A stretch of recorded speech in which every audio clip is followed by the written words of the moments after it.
Assalamu alaikum. Masu kallon mu barkamu da wannan lokaci da fatan kowa yana lafiya. A yau darasinmu na yau zan nuna muku yadda za ka buɗe account da Wikipedia platform.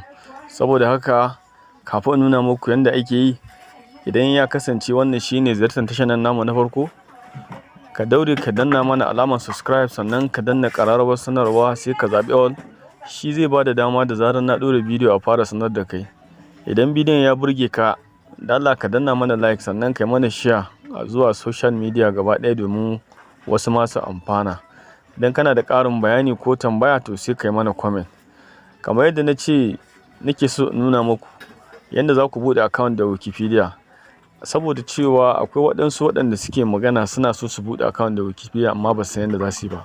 Shi yasa na ga ya dace in nuna muku yadda za ka buɗe account da Wikipedia. Farko abin da za ka yi, hanya mafi sauƙi da za ka bi, za ka zo sai ka zo ka shiga cikin browser ɗinka. Misali, amma ni yanzu zan yi amfani da Chrome browser, misali kamar haka. Idan ka zo nan gurin sai ka zo ka rubuta Wikipedia, misali abin da kamar haka.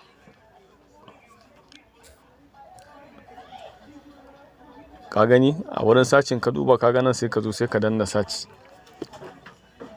Idan ka duba ka ga inda zai kawo ka. Idan ya kawo ka nan, misali bayan ya kawo ka wannan shafin, abin da ya kamata ka yi, daga nan sama nan gurin za ka zaɓi language ɗin da kake da buƙata ka yi amfani da shi.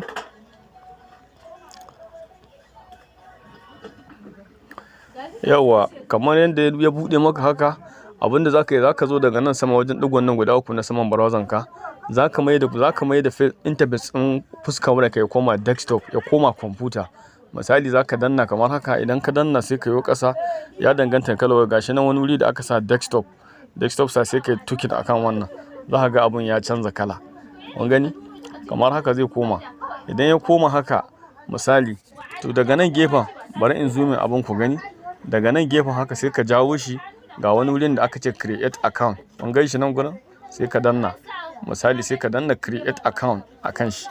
Idan ka danna ka ga inda zai kawo ka. Kaga ya fito maka da shafin da zaka buɗe kai creating account. To farko abin da ake bukata shine nan za ka yi creating account, za ka sa username ɗinka. Misali bari in yi kamar haka. Yanzu na sa muku misali ne kamar wannan. To sai ka zo ka ƙirƙiri password ɗinka. Misali idan ka ƙirƙiri password ɗinka,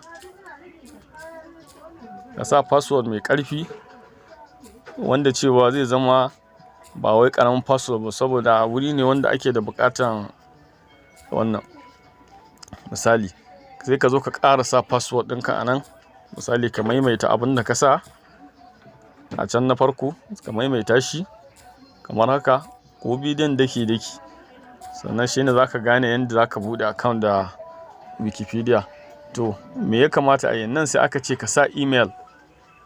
Zaɓi ne kuke, za ka sa email address ɗinka kamar haka. Misali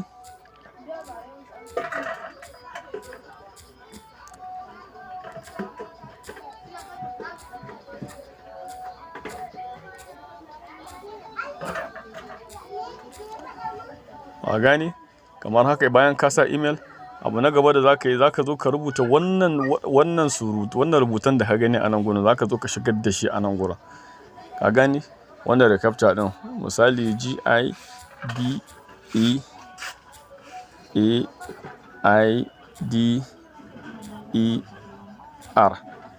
Haka kamar haka. In ka shigar da shi, abin da za ka yi na gaba kawai sai ka danna create account. Za ka danna create account kamar haka, sai ka jira shi.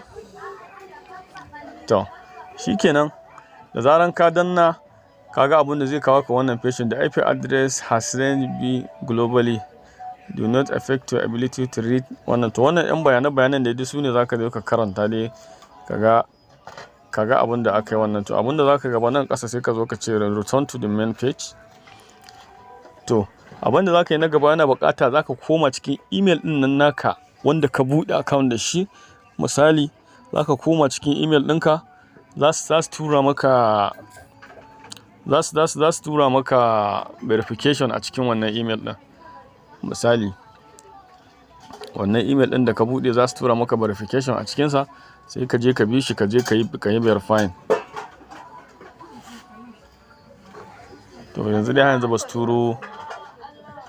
turo verifying ɗin ba. To wannan hanya ita ce za ka bi ka buɗe Wikipedia account.